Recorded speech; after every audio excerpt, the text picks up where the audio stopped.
ফের জঙ্গলে আগুন। শুশুনিয়ার পর এবার রানীবাঁধের জঙ্গলে আগুন। রানীবাঁধের 12 মাইলের জঙ্গলে আগুন। শুকনো পাতায় বাড়ছে বিপদ। কথা বলবো প্রিয়ব্রত আমাদের প্রতিনিধির সঙ্গে। প্রতিনিধি প্রিয়ব্রত, এর আগে আমরা দেখেছিলাম যে যখন শুশুনিয়ায় আগুন লেগেছিল সেই সময় যথেষ্ট সতর্কতামূলক ব্যবস্থা নিয়েছিল বন দফতর, যাতে অসতর্কতায় এভাবে আগুন না লেগে যায়। তা সত্ত্বেও আবার আগুন লাগলো। এবার ঠিক কিভাবে আগুন লাগলো রানীবাঁধের জঙ্গলে? দেখো, রানীবাঁধের যে 12 মাইলের জঙ্গল, সেখানেই দাও দাও করে গতকাল সন্ধ্যার সময় আগুন জ্বলতে দেখে স্থানীয় বাসিন্দারা। তারাই বন দপ্তরের খবর দিয়ে বন দপ্তরের লোকজন তৎক্ষণাৎ ছুটে যায় এবং সারা রাত ভরে আগুন নেভানোর কাজ চলেছে। ব্লোয়ার সহ বিভিন্ন যেসব যন্ত্রপাতি রয়েছে বন দপ্তরের কাছে আগুন নেভানোর, এর পাশাপাশি দমকলকেও খবর দেওয়া হয়েছিল।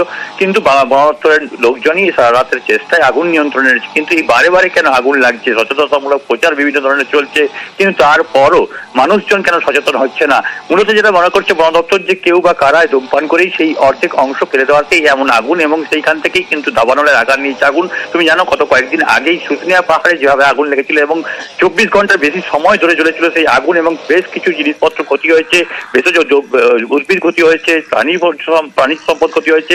এই 12 মাইলের জঙ্গলের যে আগুন, সেটাতেও কিন্তু ক্ষতির পরিমাণ বাড়বে, কারণ এই 12 মাইল জঙ্গল একটা জঙ্গলে ঘেরা জায়গা। সেখানে প্রচুর পরিমাণে যেমন জন্তু জানোয়ার থাকে, সেই থাকে কিন্তু ভেষজ উদ্ভিদ।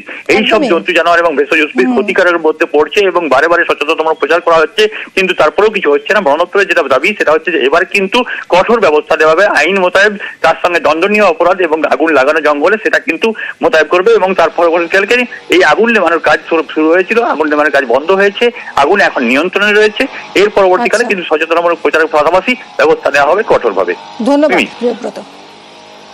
আমাদের নষ্ট হয়ে যাচ্ছে, গাছ নষ্ট হয়ে যাচ্ছে, পাখির বাসা নষ্ট হয়ে যাচ্ছে, অনেক জন্তু জানোয়ার আস্তে আস্তে আমাদের এখান থেকে তো ওরা পালিয়ে যাবে। ঘর বাড়ি নষ্ট হয়ে যাচ্ছে, ওরা এখানে থাকতে পারবে কি? জঙ্গলের মধ্যে যেমন আগুন না লাগায়, ও জঙ্গলের মধ্যে এসেছিল, ও বিড়ি তেড়ি খেয়ে ফেলে দিয়ে চলে গেছে।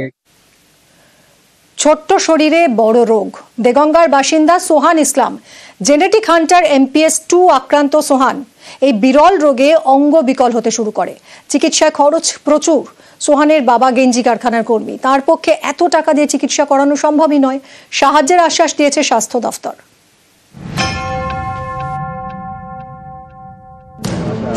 মোহাম্মদ সোহান ইসলাম, বয়স 5 বছর 8 মাস, বাড়ি দেগঙ্গার হাজিপুরের ঝিকরা এক পঞ্চায়েত এলাকায়। পা বেঁকে যাচ্ছে সোহানের, কুঁচকে যাচ্ছে হাত পায়ের আঙুল, জিভ বড় হয়ে মুখের বাইরে বেরিয়ে আসছে। এক বিরল রোগে আক্রান্ত এই শিশু।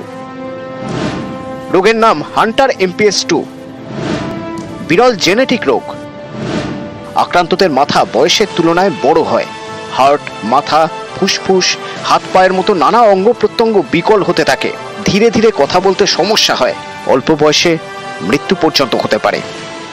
মায়েরা জিনটাকে ক্যারি করে এবং ছেলেরা অ্যাফেক্টেড হয়। ডিজিজটা মোটামুটি বছর 2-এর আগে এটা বোঝা যায় না, যদিও জন্মগত রোগ। বডিটার মধ্যে অ্যাসেস বিভিন্ন টিস্যুতে জমছে বলে বডিটা একটু স্টান্টেড গ্রোথ হয়, অর্থাৎ তাদের লম্বাটা ছোট হয়ে যায়। জন্মের সময় সোহানের শরীর স্বাভাবিকই ছিল। 2 বছর বয়সে সমস্যা চোখে পড়ে। প্রায় বছর 2 রাজ্যের নানা হাসপাতালে ঘুরে পরিবার। রাজ্যের বাইরে গিয়েও তারা জানতে পারেনি ঠিক কি হয়েছে। এরপর NRS হাসপাতাল জানায় শিশুটি হান্টার MPS 2 আক্রান্ত। পরিবারের দাবি, ডাক্তাররা তাদের জানান প্রতি সপ্তাহে ইঞ্জেকশন দিতে হবে, এক একটির দাম 50,000 টাকা। SSKM PG ওখানে গিয়েছি, ওখানে গিয়ে বললে ট্রিটমেন্ট হবে। ওনারা অনেক ডাক্তার দেখলো, দেখানোর পরে এখান থেকে 2023 সালে আমি চিঠি দিই ওনাকে ডেকে। আমাকে বলল যে ঠিক আছে, আমরা আপনাদেরকে ডেকে নেব, কিন্তু আমাদেরকে এখনও ডাকা হয়নি এবং যোগাযোগ চালিয়ে যাচ্ছি। বলে সেন্ট্রাল গভর্নমেন্ট যতক্ষণ না পারমিশন দিচ্ছে ততক্ষণ আমরা ওষুধ চালাতে পারছি। ওর সমস্যাগুলো বেশি দেখা যাচ্ছে, হাতের শিরটিরগুলো হচ্ছে পুরো টান হয়ে যাচ্ছে, ও কানে তো মোটেই শুনতে পায় না।